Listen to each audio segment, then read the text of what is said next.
pak figura i kanë dhënë muzikës shqiptare Çunsa Atish Daia, kompozitor dhe pedagog, një nga themeluesit e muzikës profesioniste shqiptare dhe autori i baletit të parë shqiptar, Halili dhe Hajria. Atish Daia u dallua për frymëzimin nga motivet shqiptare, duke krijuar këngë që u bën pjesë e fondit të artë të muzikës sonë si Me lule të bukura, Natën vonë, Flak e borë e të tjerë. Këto krijime mbeten edhe son ndër më të dashurat për publikun.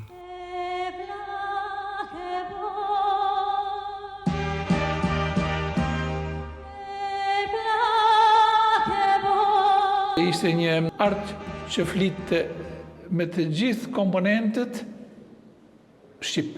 Ishte shpirti i popullit tonë, i të gjitha trevave i ngritur në nivel artistike profesionale. I matë, në qëto akordote, ishte një nërë tjera dhe akordu si pianoforteve. Dhe sa herë që i shkonte në Tiranë, më ka rastis vetë me kanë 2 raste, mërë të cilësi dhe në shkoni në shpinë e profesor Tishit, nërkohë që i matë akordote pianoforten, Tishi bisedonte me mu. Ishte shumë i dashur. Figura si Atish Daia kanë frymëzuar breza të tërë muzikantësh.